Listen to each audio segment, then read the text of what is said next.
listening to She Rises, a podcast dedicated to women who are ready to stop settling and start living their lives by design. If you're ready to talk about the stuff that weighs you down and get practical advice on everything from your health, body image, spirituality, relationships, and personal growth, then you're in the right place. Hello, I'm Giovanna Capozza, your host, master coach, spiritual teacher, and mind-body expert, and I'm on a mission to unsettle women all over the world. Are you ready to rise?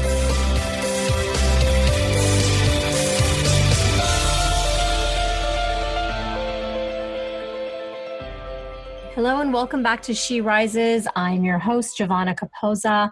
Thank you for joining me again this week. I know you guys have a lot of options and podcasts and things to listen to and occupy your attention, especially these days with social media and everything that's coming at us all the time. So I really don't take it lightly that you tune in every week and that you're here today for the show. So this week, we have one of my favorites and one of my favorite topics. As many of you know who have listened to the show regularly or have read my blogs on my website, that I am a student of A Course in Miracles. And as such, it is one of my favorite topics because the Course and the Course principles have truly changed my life. They continue to change my life. And, you know, as Marianne Williamson says, they're simple principles. They're not easy. And when I apply them, life works. And when I don't, life doesn't. And I love when she says that because it's so true for my life and for many other course students and people that are just studying universal principles in general.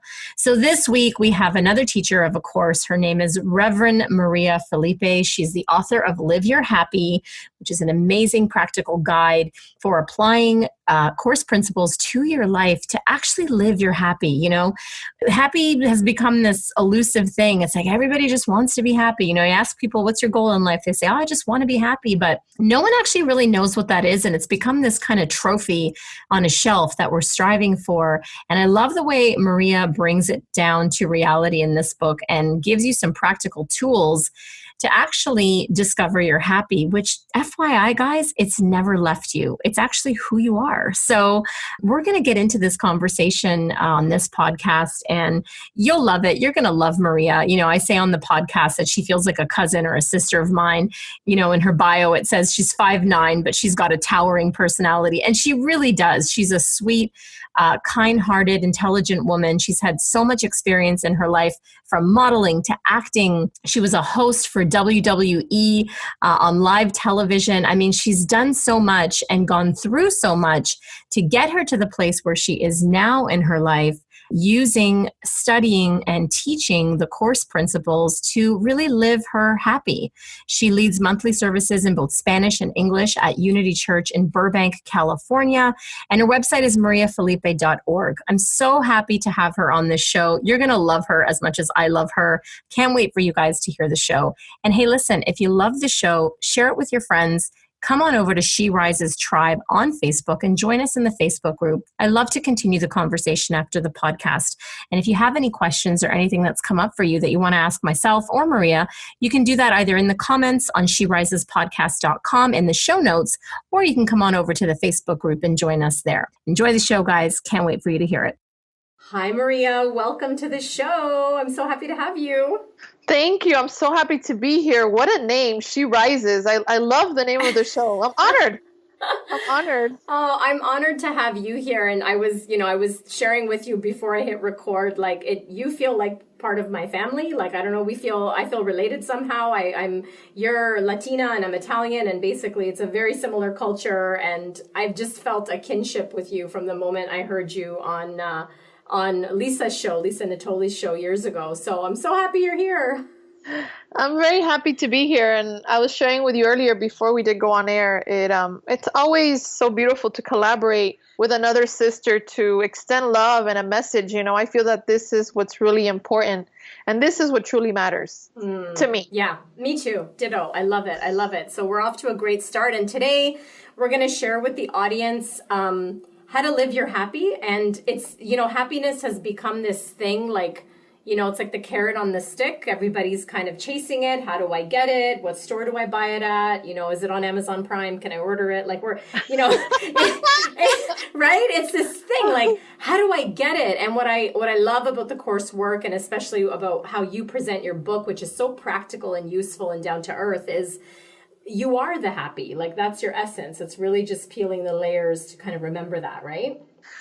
Absolutely. I mean, that's why it's called Live Your Happy, because it's really embodying the principles that I'm sharing in the book, which comes from A Course in Miracles, which is basically living that at max capacity without compromise, which means is living in the world, being responsible, not being a victim of the world that you see, really living in the being forgiving, even if you don't want to, because you're going to feel better, and waking up in the morning and just embodying and living these principles is key, and that's why it's not like this cheerleader, raw happiness.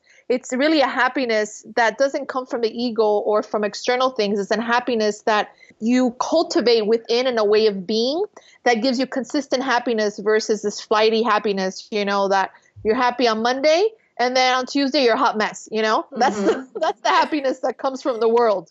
Totally. And one of the things that like always fascinates me with my guests is their story and their background. Like you were an actress and you were a TV personality and you had like all the stuff, right? Like you say in your book, like, I had the boyfriend, like the hot, cute boyfriend, check. I had the career, check. I had, I had all this stuff but you were still miserable. And I hear this so much, like with my, guests and with my clients.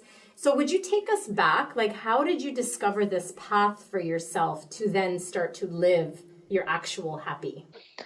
Well, that's a great question. And I think it's helpful. I feel that I learn a lot from hearing people's stories and how they've been able to overcome and get to where they're at. So yeah, it would be an honor to share. Basically, I was just suffering a lot, like a lot of people could identify with just suffering and being happy for a little while. And then when, that relationship ends, you feel upset or your career's not working, at the capacity you would like it, or you're not making the money that you would like. And I lived all that. Even when I had it all, it's like I always wanted more.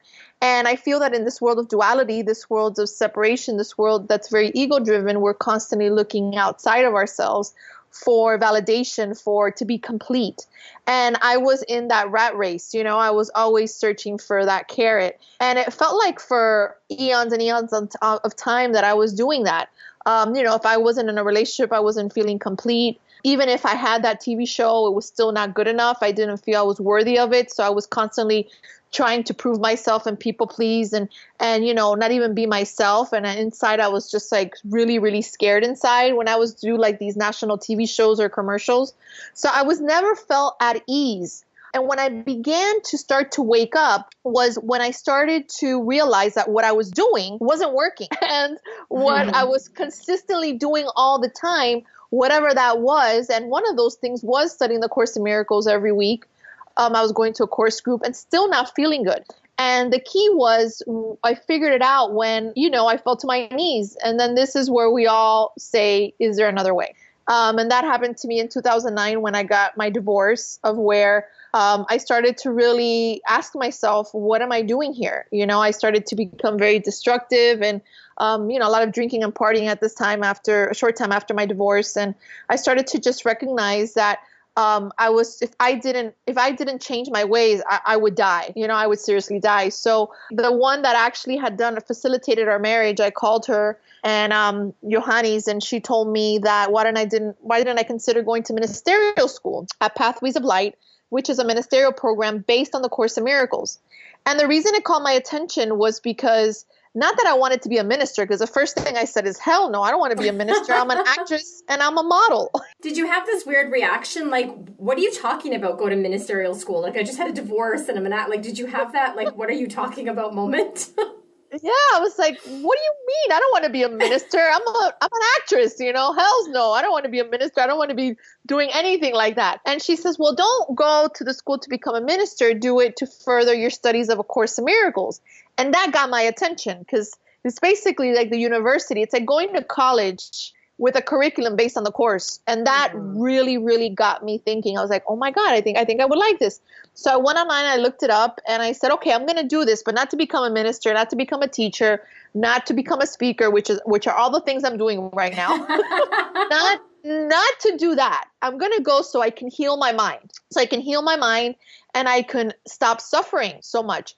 throughout the curriculum, I had my ups and downs. There was even a quick moment of where I even quit ministerial program for about a year because I was so resisting it. I was resisting the calling.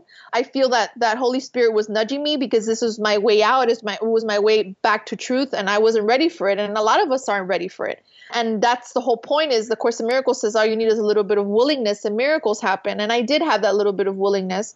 And I started to get more and more into it. Forward a little bit later when I start to, maybe, 2010, 2011, I had a light bulb switch that came on. And it was this one. We all suffer from self-help desperation. I think we've all been there, right? That we're like buying all these books and watching The Secret and the affirmations and Kumbaya and the workshops. Somebody help me. Yep. Like I suffer from that. And I kind of had a light bulb switch of why is this not working? And it was this. It's because you can read all day long and you can do all these workshops and you can know all these things intellectually, but there has to be a moment where you decide, which is what I was talking about earlier, to embody it and live it. Live it in your relationship with yourself and live it with your relationship with others. And that's what I started to recognize during my ministerial program, was that the ministerial program helped me to embody the Course in Miracles principles and not compromise them any longer. Because before it was, oh, I am love, which is what I learned in the books, and I am light, which I intellectually know that. But if I am love and I declare that, and then I'm looking for my love outside of myself, that doesn't work. And that's what I was doing. So I am abundance, right? Which true abundance actually is recognizing that you are as God created you. But I'm thinking about it in money and that I don't have enough money in the bank, then of course it's not working. So we can do all these exercises and do all these workshops and do all these things, which I also did, but they weren't working because you got to live it. And it really takes something. It takes something and it takes work. I have a lot of people that come to me for counseling sessions and, they really, really want to change, but then, they don't really want to do the work. I think that's such a great point, and I resonate with that so much because, it's ultimately like what the ancients used to say, the journey from your head to your heart, because that's why I love the title of your book is To Live Your Happy. It's the practical application, because I have a very similar story. Like I remember walking around with my course book and I would go to all the study meetings, and I never cracked the book open once. I had such a resistance to it, but I would go to the meetings. So there was still something that was resonating, but I had this resistance. And I was taking in, like you said, like a lot of this like self-help, which becomes shelf-help information, right? Yeah. But I wasn't applying it. And I remember Marianne Williamson said something in one of the talks that I either attended or listened to. I can't remember now, but she said something along the lines of, there are very real principles in this work. And when the simple truth is that when I apply them, life works. And when I don't, it doesn't. And I was like, oh my God, of course. Like that makes so much sense. And that's what I heard in what you just shared, is that you just literally started applying it. Yeah. And again, it takes something, Giovanna. It really takes something to do that, because we are so trained and so transed out by this world and our ego that we've gotten very comfortable with being unhappy. We've gotten very uncomfortable. We've gotten very comfortable in that space, which is really uncomfortable, but we're not awake to that, Totally.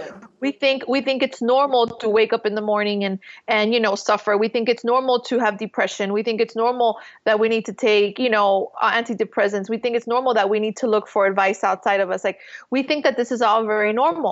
And, what the Course is saying and what I'm sharing in my book is basically, easy is normal, being happy is normal, not being depressed is normal. Being happy actually Monday through Sunday, 24 hours a day is actually the normal. Because, it's said, the Course says happiness is our inheritance. And happiness is our function. So, Jesus is not telling us to take that lightly. He's saying it very literal. Like it's very, very true. Mm-hmm. It's just that we've been conditioned opposite. But the truth is that if our happiness is our inheritance, then that is really our true reality. That is really what is truly real, which is the same thing as love is peace. That's the only thing that really, really exists here. So even when we're unhappy, in truth, we're still happy. That's the crazy part. Why? I love that. Because how can we ever lose what we are? So even when it appears that we're unhappy, even for a hot second, it's just because for a second we have forgotten who we are, but we haven't lost that happiness because that's what we are. Yeah, I love that point. And it's this is how I knew we were soul sisters, because you use the same terminology that I do, which is the cuckoo for Cocoa Puffs voice. And Funny. I know, as soon as I heard that, I was like, oh my God, we're related. But it is, it's like you said something really special there, which is, you said it takes something. And for me, and I heard it in your story too, and I hear it in so many stories, is it really takes that, people call it a come to Jesus moment, an on your knees moment, like a breakdown moment where you just decide that, just like, the scribe of the course said, and her partner Bill was, there must be a better way, right? Like, there has to be something different than this. And I love in your book and how you really encourage the reader to define a new normal, because you're right. We have this concept. I call it the comfortable uncomfortableness, because it's just, we don't know any different. And I love that you use the term in the book, like that we make big deals out of things. Like our ego loves, that cuckoo voice loves to make a big deal out of things. And I wonder if you can give us an example of like a big deal, and maybe give the listeners kind of a practical way of looking at that and switching that big deal. Yeah, that's a powerful question and a helpful one, because the big deals is really what robs us from experiencing our inheritance, which is happiness. And basically, big deals, I describe them as just everyday issues, and it could be from what appears to be big or small. It doesn't matter, because they equally rob your peace.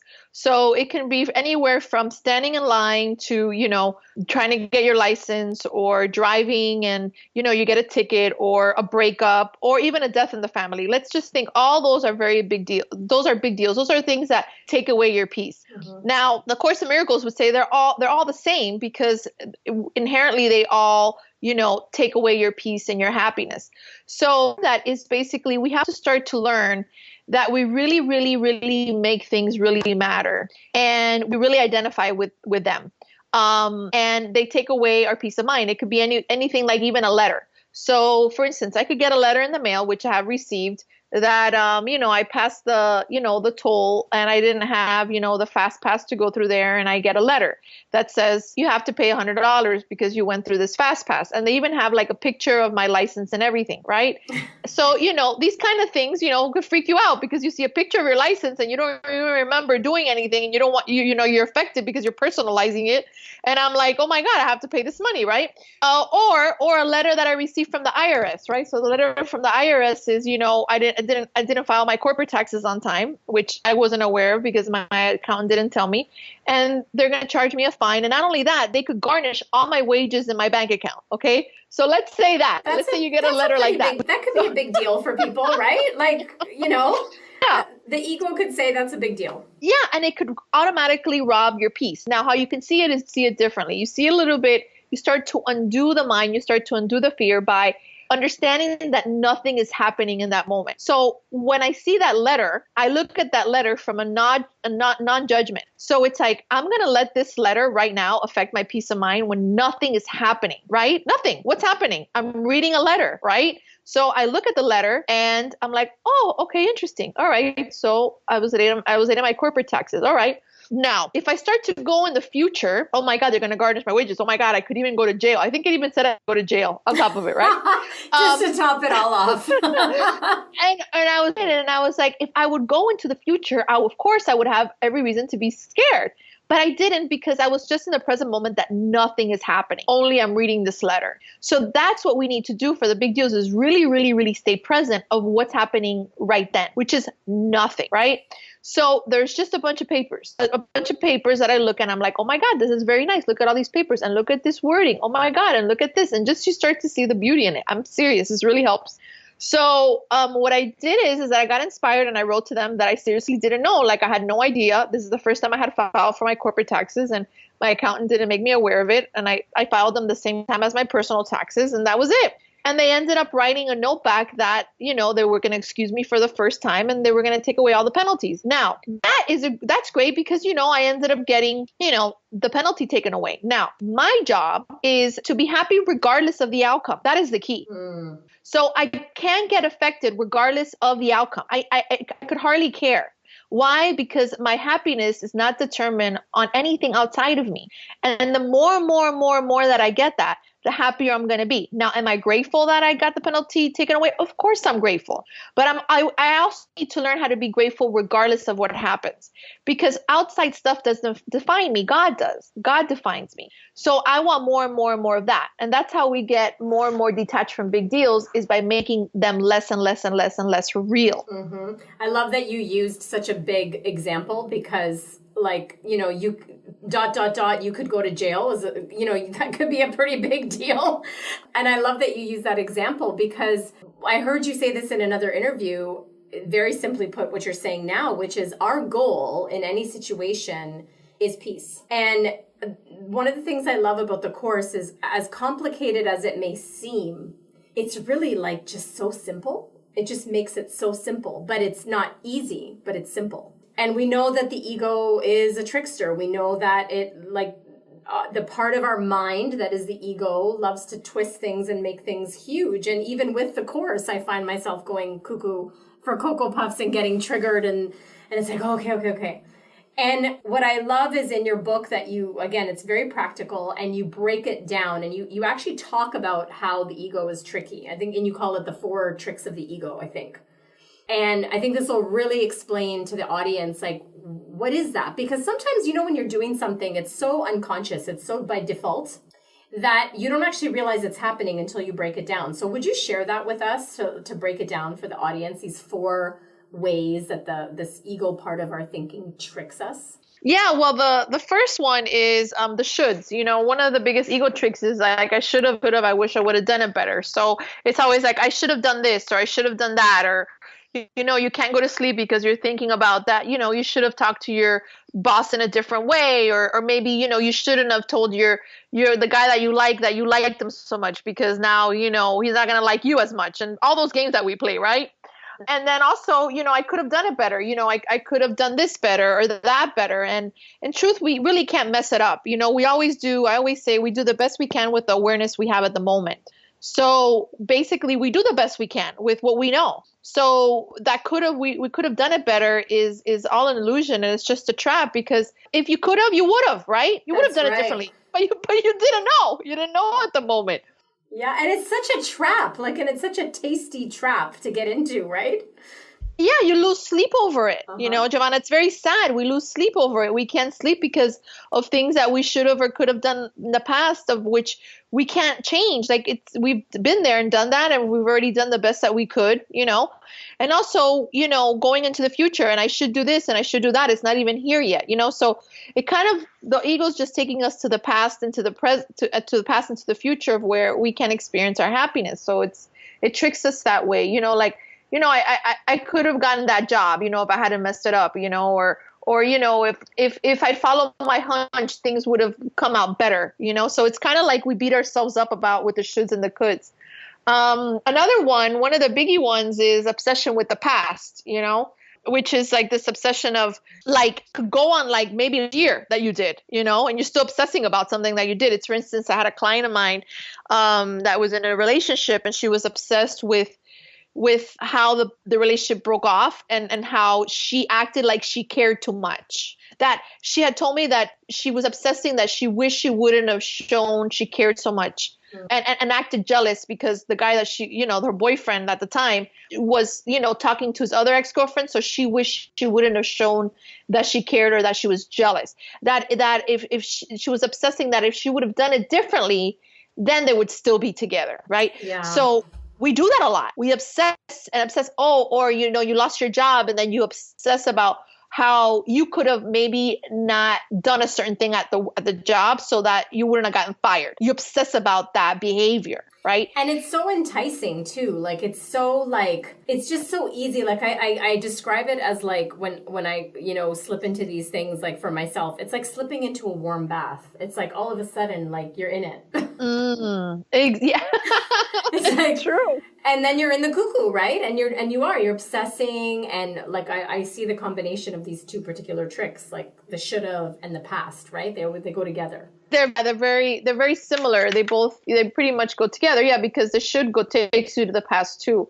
The reason I made it an ego trick is, you know, two was just obsession about that. You know, we just get really, really obsessed because of that. Or, you know, another obsession could be, you know, you're constantly thinking about maybe you were a victim of something, or you're obsessed because of maybe something your parents told you when you were younger that you weren't good enough, you know, and you're still obsessing about that. And it still actually affects you till this day in your behavior with others, you know. Another trick, which is number 3, is the focus on the body. So that's another trick, you know, and you see it all over the place, especially now on social media, of people working out and people eating right, and the vegan food and the vegetarian food, and, you know, and all this obsession with, like, you know, having to be fit and healthy, and which there isn't anything wrong with that. But it's very important to be very mindful where that's coming from, right? Where is that coming from, that need to be skinny, or that need to be obsessed of the ingredients in food and all that? Like, where is that coming from? That's all that's really important here, because the ego will use it to manipulate you so that you can have the perfect body, or you can people please, or you can be loved and you can be liked, you know, so it'll use the body in that way to be able to get something from the outside world, or to be able to get recognized or recognition, you know? Yeah, that's my big pitfall, is the body and the weight and the body image and the thing and like that's where my the ego will have its way with me. Yeah, and not everyone. yeah, totally, everyone. I mean, it's not just me, but like, I mean, all of these apply, and I know, and especially obviously because I speak to a lot of women, we go there for whatever reason. I mean, and we could blame society, we could blame all kinds of things, but it's all these little trickety ways that, is that a word, trickety? I just made it up. So it's all these like ways that we slip into that thing, and before you know it, you know, for me, this one is really enticing. Like, I'm down the garden path, and and all of a sudden I'm aware that I feel like crap. And I'm like, why do I feel like crap right now? Oh, because for the last 3 hours, my mind has been going crazy about the weight I put on, and that, you know, that clothes or that event that's coming up. And I have to, you know, so it's that kind of craziness. It's crazy talk in your mind. Yeah, and I'm happy that you share that, because again, you know, that's why I said, so I'm happy that, you know, that's why I said everybody does. And I'm happy you shared that, because so many women could identify with that, you know? That's what I meant by that. They could so identify with how you feel, because it's like a societal thing. And I think that it's just very, very important to be mindful of what we're doing here, you know, and how what we're doing, because we're here really for the ascension. We're here really to wake up more and more and more, and to recognize what's really real. So if we hang on to these like tedious little things of like ingredients and feeling guilty, you know, about what we're eating, then we're not really free, and we're also not being very, very trusting. And I think that you can sit down and really have guilt-free eating, and really eat something really yummy like pasta with tons of cheese on it, and have guilt-free eating. And I'm sure that it won't affect your body as much as if you're like thinking about, oh my God, how many calories am I having? You know, the energy is just so different. You know? And again, going back to what you're saying in the book, and even now, it's like, we think it's normal. Like, even as women, we think it's normal to like look in the mirror and hate our body and obsess. It's like, oh, that's normal. I do it too. But just because it's common, it doesn't mean it's normal. And that's what I like about what you're saying, is like you're redefining a new normal, which does not include that. It doesn't include that, because it's not empowering. You know, I feel that the more and more that we start to disidentify with the body and recognize that this is not all there is, that there's something so much more than this, we will be free, you know. And it's not that you don't take care of yourself. You know, right now, being that I'm pregnant, you know, I am very mindful. You know, I like to walk, you know, 30 minutes a day, and I like to do prenatal workouts on YouTube, and I like it. But I'm very aware of why am I doing it, and is it exciting me, or am I doing it because I don't want to be like a fat pregnant girl, you know? Because you're shoulding like yourself. That. Yeah, because there's the should that comes in, like, oh, I should because I'm pregnant. Yeah, like where is that coming from? And it really comes from excitement. And I know it's coming from excitement because I don't have to do it every day. For me, like for instance, today I'm having a very sleepy day. So I'm more like, okay, I'm not going to do that. I'm not pushing myself like, oh my God, I have to go walk, for 30 minutes. Like, no, I really honor my body and myself. And I don't think that I'm going to get any less fatter or skinnier regardless of what I'm doing. Like, it doesn't come from that. It comes from my mind. My experience that I'm going to have in my body and everything outside of me is going to come from the way that I'm thinking. Because ultimately, that's where my power is in my mind and in my thoughts. The body is just a reflection of my thoughts, right? So I could eat pasta and I could, not work out as much and I still will have the same weight or I'll still feel the same because it doesn't have anything to do with my body. It has to do with the thoughts that I'm thinking in my mind is what's going to create my manifestation of my body, right? Because I'm not a body. Totally. And this is the thing, like with my clients and even in, when I was an alternative medicine doctor in my practice and with even where the pieces I get stuck with myself too, like, the body or the circumstances or whatever's going on outside of you, is the symptom of what is not right mindedness, right? Like where your mind is not correct, right? Aligned with God. And again, I go back to like the principles are so simple, right? Like it's just, we think we have many problems, but we really only have one, which is we believe that we're separate from God. And that's why I love your book. And I love when people break it down into really practical, simple ways of explaining it because it is simple. We just have to practice, right? Yeah. And that leads us to the trick number 4, which is, practicing. Basically, the ego trick is your happiness is out there, and that's one of the biggest ego tricks is your happiness out there. And one of those is, your happiness is out there. It's like, if you look like that girl, that's on Instagram, then you're going to be happy, right? Or if you have that guy, you're going to be happy. If you have that car, you're going to be happy. And we've heard this on and on and on and on and on. But in the way that I'm presenting it is so different because I'm not only saying that your happiness is not outside you, I'm also saying that you have everything and you lack nothing. Like that's the real truth. And that's such a big realization to grasp for because again, we have to put aside this other way of thinking, right? Yeah, of thinking that the bank account is what defines you, of thinking that you're, what you are and what position you have at your job defines you or all that stuff. We have to let go of that. And even in the course, one of the biggest things, and that's in my chapter 8 in the book, which is called You're Getting Ready. I talk very briefly about money and abundance because this is a very big topic, Of course, a lot of people, because this is a very ego-driven world. So everything is about money, money, money, right? And the course is saying what abundance is. And it's really, really will kick you in the butt when you really, really get what abundance is. And abundance in the course is recognizing that you are as God created. That's what abundance is. Has nothing to do with anything monetary. Isn't that crazy?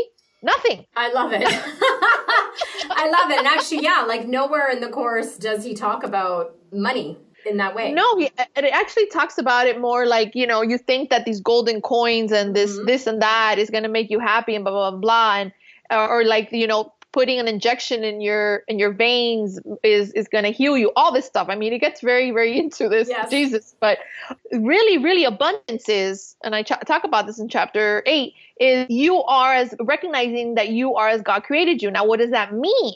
It's like, of course that is abundance, because if you recognize that you are as God created you, again, you have everything and you lack nothing, right? So that's what true abundance is. But we keep on chasing this carrot and then we have it. Because I've had it, you have the car and then no, it's not good enough. You want the next one. And it's always more consuming. We're a consuming society. We can't get enough of stuff, Yeah, you can see it by the stores. You can see it. It's like just consuming.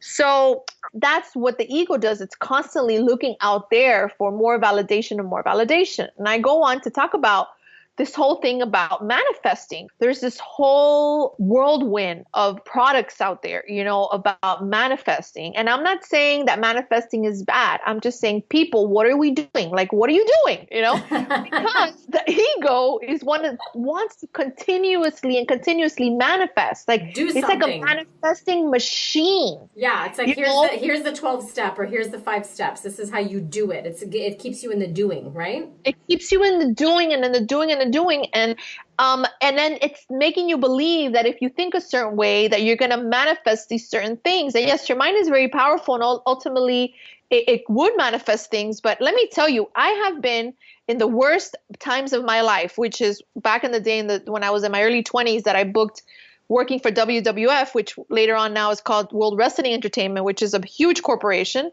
And I beat out like 500 girls for that job. It was a national TV show, and I booked it. And Giovanna, I have to say, I was a hot mess, and I was the saddest I've ever been in my whole life. And I booked that job. Okay. Mm-hmm. So I wasn't thinking any happy thoughts to book that. It's just that I needed to experience that job, which looked like success, so my soul could heal and my soul could grow. So you're going to experience things in your life that appear to be successful, regardless if you're thinking kumbaya thoughts or not. Why? Why? Because you're going to set it up for yourself that way. Your soul's going to set it up for yourself that way so that you can heal. So not necessarily are these things good or bad, or is manifesting good or bad. I'm just saying, just be very, very clear about what you're doing here. Because the only thing that you truly want to manifest in this realm is more and more of what Holy Spirit and Spirit's guiding you to do.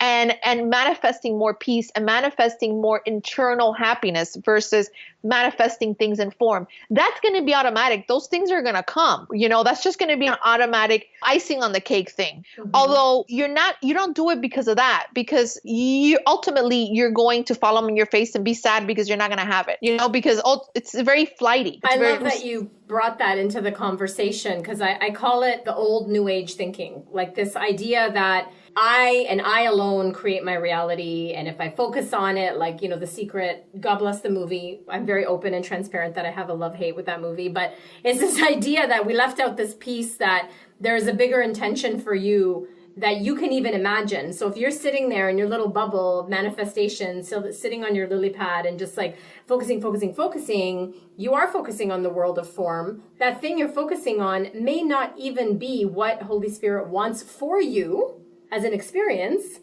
And it's kind of a way of edging God out. And I think that's where, the manifestation thing, it is a thing you can manifest. And it's become this like kind of slippery little slope in the New Age speak where, it's another way that egoic thinking comes in and uses it. So I'm glad that you brought that in.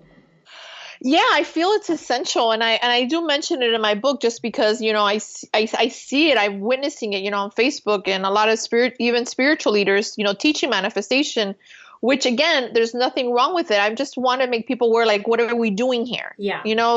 Because again, I fell into that manifestation mode, and also like you, I also watched The Secret back in the day, and I loved it. I would actually hear it all day and all night, Totally. It was like my ego was having an orgasm with that movie.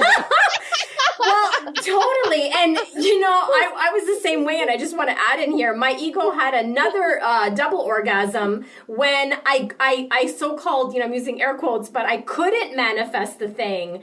And then the ego went in for the kill. Like, you suck at this manifesting thing. You're never going to have your life. It's a double-edged sword, right? Oh my God, I love that you mentioned that. Yes. Yeah, absolutely. It's like, it's funny because then the ego's like, rah, rah, rah, go do this, go do that. And then when it's not manifested, you judge your judgment, and you actually set it all up for yourself, So, yeah. I love a beautiful point that you made, Giovanna, that's so important, which is, you want the Holy Spirit's guidance because exactly, you want what is best for your soul growth. You want what is best for you to wake up more and more to the love that you are. And remember that you've never left the mind of God. Like, that's the purpose here. So I love that you shared that not necessarily what we think is the highest and best for us, right? Or we think, like that getting that job is the best, or getting that apartment or moving or whatever is the best. But really, like, giving it all over and trusting and allowing to be shown what is best for you, right? It's so much more freeing and so much more powerful than it has to be this way. Now, being that we're in a body and we're in a world of duality, we are going to have wants and needs. And yeah, we are going to want certain things. So my suggestion is give it over. One of my beautiful prayers comes from the Song of Prayer, which the Course of Miracles teaches about prayer in an extension. It's a little extension of the Course, which is called the Song of Prayer. And It talks about to prayer, which is giving it over, to not place any idols before God. So you give it over to God. Listen, God, I really want to have this car, or I really want to have this relationship, or I really, I feel like even when I wanted to be a mother, I feel this really big desire to be a mother, and I'm very called to be a mother in this lifetime. But you know what? I don't know what's the highest and best for you. So let me give this desire to you, God, because I don't want to place anything before you. I actually want your will to be done and not mine. And within that, there's such power in that. There's such power in that. And then you experience it and it comes to you if it's the highest and best. So that is, for me, has been so helpful. Mm-hmm. And it's aligning yourself to, I mean, you even say this in the book, it's aligning yourself to the knowing and the belief that you're not doing it alone. Like, so you don't have to be like the whole idea of you create your reality, although it is very true, like it is true. There's a loneliness in there. There's a piece where we forgot, yeah, you do, and you're not alone. Like you have a guide, you have help in creating that should you choose to ask their help. So yeah, I love that. I love that piece, which kind of segues into the next thing I wanted, to go with you. And this was a big question for me when I started, and I still find myself sometimes in this question of like, wait, am I hearing the right thing? And so you have this piece where you actually talk to people about how to hear Spirit's voice, like how to hear Holy Spirit's voice. Because if we are asking for guidance and we are using the your will, not mine, we also have to train ourselves to listen. So could you talk to us a little bit about how to hear the voice for Spirit? Yeah, just how we talked about the tricks. First, it's important to be aware of the tricks, which we talked about. I think that's the first thing, because you need to catch yourself. Yeah. So I go over this stop, look, and listen, which is like my easiest way, which is the way that I'm able to listen to Spirit is by really stopping, because I feel that the mind is, the Course in Miracles even says that the mind, we're too okay with mind wandering. We're not very consistent, in our consistency and stopping our thoughts. We just let our thoughts have our way with us. So one of the ways is that, you really stop yourself, especially when you recognize that you're feeling even a tinge of anxiety or something's off. And because you'll feel it. You'll be like, I'm getting really little bit annoyed at this person right now, or, I'm feeling a little sad right now, or I'm feeling something's going on. Like you'll feel it because you won't feel at peace. So you're going to stop. You're going to stop yourself and be very aware of what you're thinking. Then you want to look at what you're thinking. Oh, okay. So I'm thinking right now that I'm concerned about how my job interview is going to go. Okay. So this is what I'm concerned about. I'm concerned about if it's going to go good or not. So now you know that the thought is what's really giving you the experience at that point. So you slow down your thoughts. You're like, wait a second, I can change this thought. So the third step is to ask and listen. So Holy Spirit, I give over to you my anxiety with the situation of how I'm going to do in this job interview and my anxiety about money. And I'm going to give over to you, these thoughts that I'm having, that I'm not good enough, that I'm not worthy of this job, that I'm scared to death that I can't pay my rent, or whatever it is that's going on. And you ask, and then you just are very in the moment of just receiving guidance. And you're like, okay. And then you're going to receive guidance. There's different things that I talk about how you get guidance from Holy Spirit. One of them could be, you can see symbols or signs and symbols. You can be driving on the street and you could see a billboard that says something, or a song will come on, or a friend is going to tell you something. There's all these ways that Spirit speaks to us, and Holy Spirit's always going to meet us where we're at, always going to meet us where you're at. It's very gentle and it's very loving, and it will always meet you where you're at. You just need to ask. For me, I experience, when I start going into the crazy about a decision, which I just recently had that experience. I was just like, I don't know what to do. Da, da, da, da. And then I remember, I will not make any decisions without you, right? Course principle and lesson. So I'm like, okay. So I'm gonna bring Spirit in here. And then I still find myself like, I'll still go into like, yeah, but what is it? Am I looking for it? Like, is that a sign? And so what happens for me when I know it's Spirit's voice, and I shared this a lot with my clients, is the peace that falls over me. There's the calm. Let's say it's a decision. It's not like a, yeah, that's it. Or no.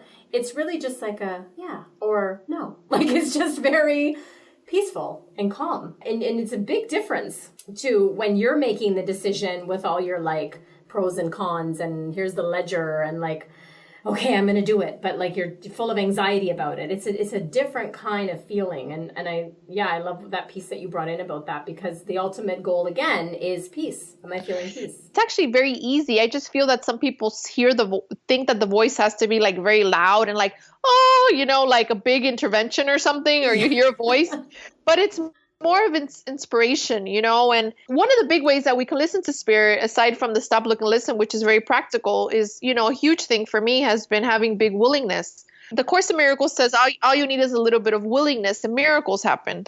But I say in my book, big willingness. And the reason I say big willingness is I feel that Jesus didn't want to scare us too much and said little willingness. But in truth, I feel that we need to have big willingness, because there's so much. This world, like we were talking about, is so cuckoo and it's so upside down that it really takes something. It takes something to really want to listen. It takes something to really, really want to trust.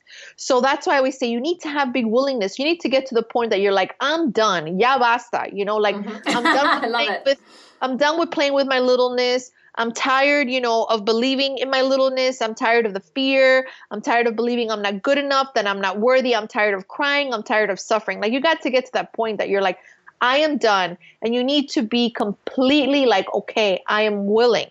And that comes from a space of where I was doing the 7-step fearless process, which is in the fearless chapter. Mm-hmm. And it was one of these processes that I channeled one day, because I had it with looking for my love outside of myself and getting super anxious when I would meet somebody, or when a man would come into my life. I would just feel like I wasn't worthy of it. And if I really liked him, I was a hot mess. I'm sure all us ladies could relate to that. Yeah, I was going to say, I've never experienced that. I don't know what you're talking about.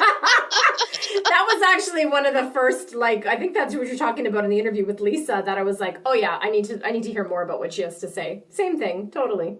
Yeah, I was just like, I was so tired of like constantly just being so fearful and so guilt-ridden when I was in relationship, that I didn't feel enough. And also I would convince men to be with me. Like, I had to literally convince them. It was like a 24-hour job, and it was exhausting.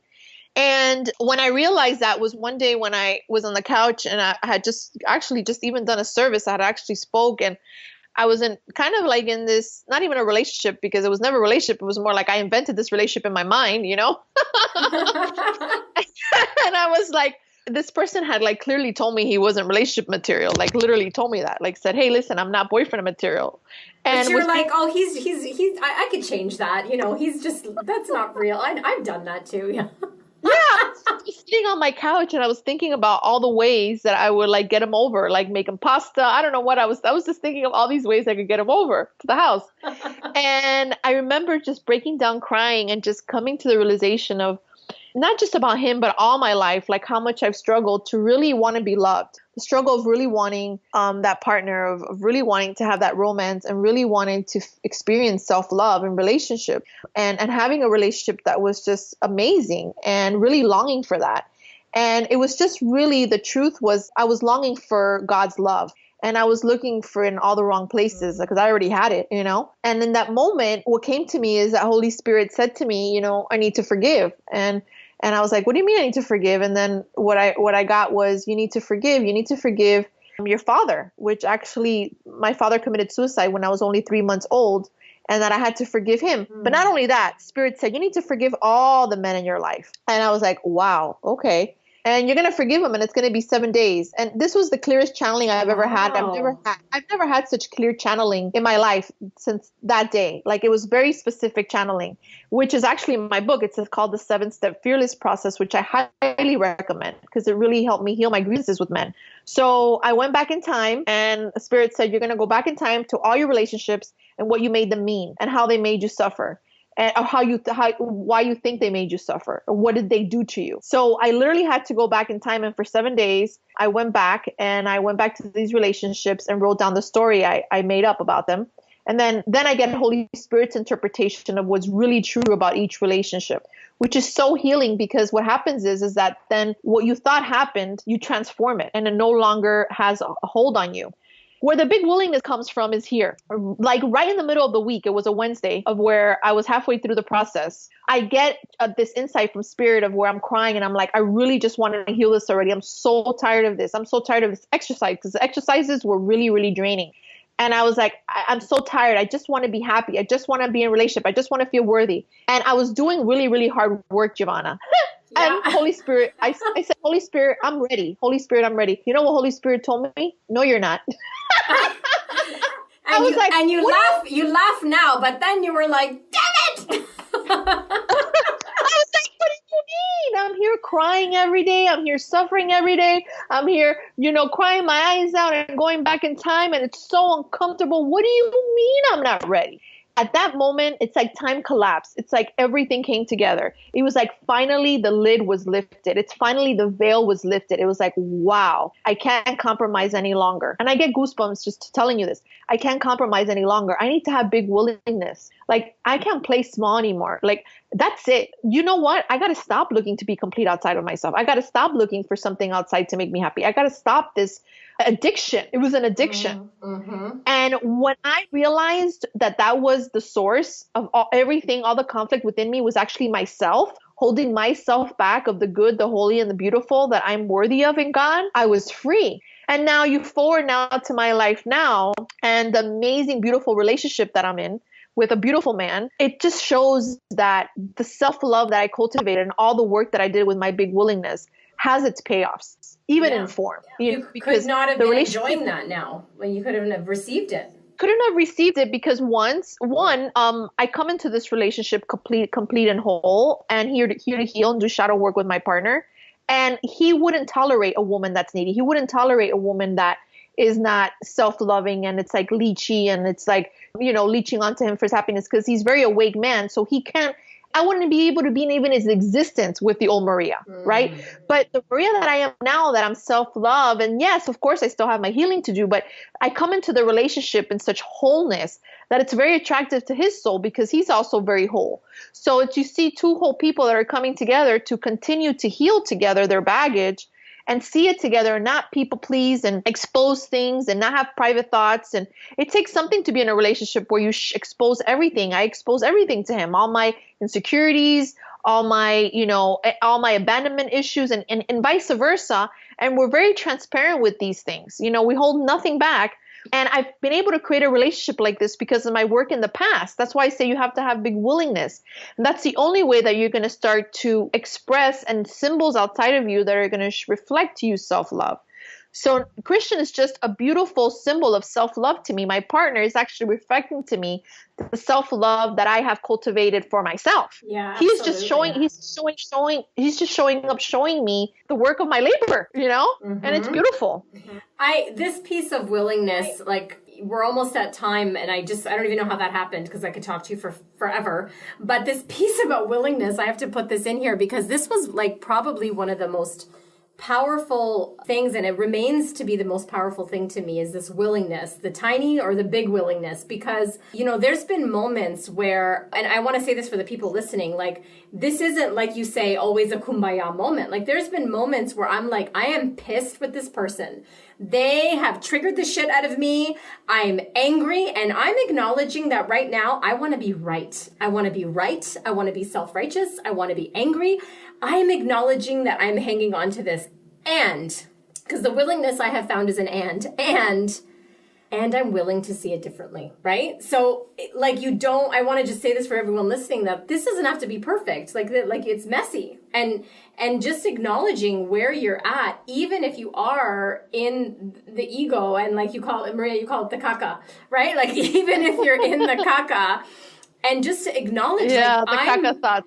The caca thoughts, like right now I am totally overtaken by ego. I want to be right. I want them to be wrong. Like it's like it's overtaken me. And that willingness, it's like this little window of like, it's almost like this little white flag that you like hold up for spirit saying, I know I'm in this shit right now.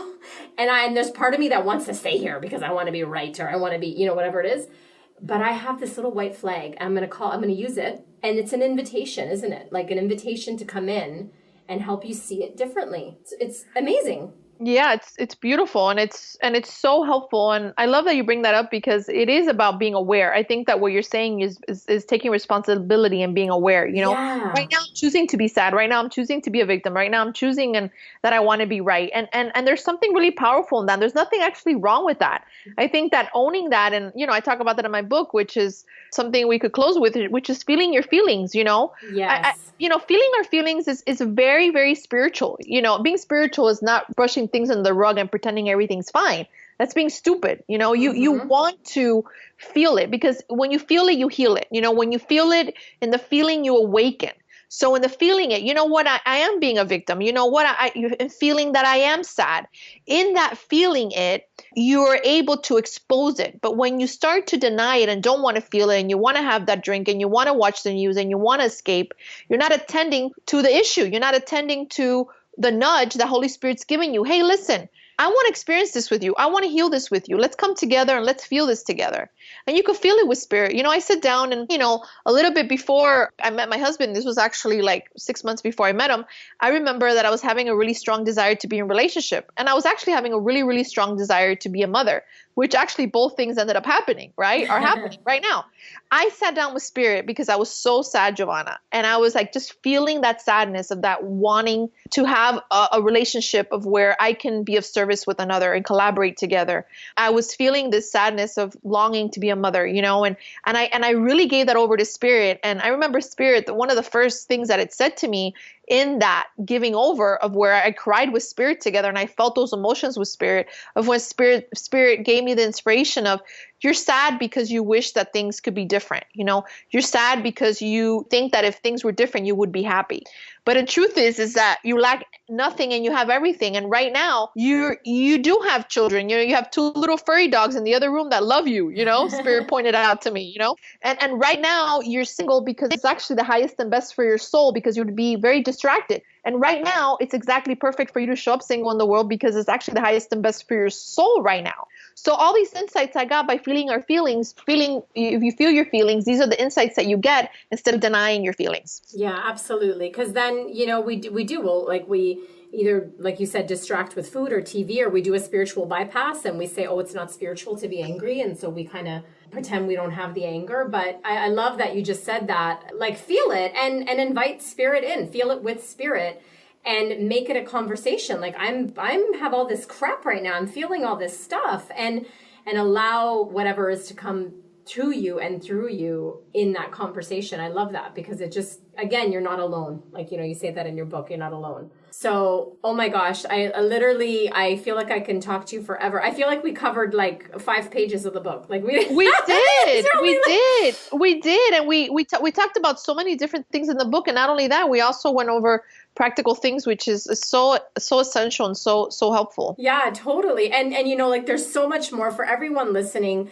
Go and get a copy of Live Your Happy. It's just practical. I mean, there's more. So you go into fear quite a bit, and you talk about like how to reduce your fear and what, the voice of fear is versus the voice of spirit. And there's so many goodies in this book, including the F word, which we didn't get into, which is forgiveness. But yeah, I mean, I could talk to you forever. I'm so grateful to finally have you on this show and to have a conversation with you about this. And just for who you are in the world and what you're sharing, and just living your own happy, which is such an example for us. So thank you so much for being here. Thank you, Giovanna. You asked such great questions. And again, this is like my favorite part of the book, is doing interviews and collaborating with people, because that's what we're here for. We're here to collaborate together to be truly helpful. And as we share, we also get so much out of it along with everyone else. It's just a collaborative effort in the awakening of the mind. Yeah, I love it. Thank you so much. God bless you. Thank you. Thank you for having me.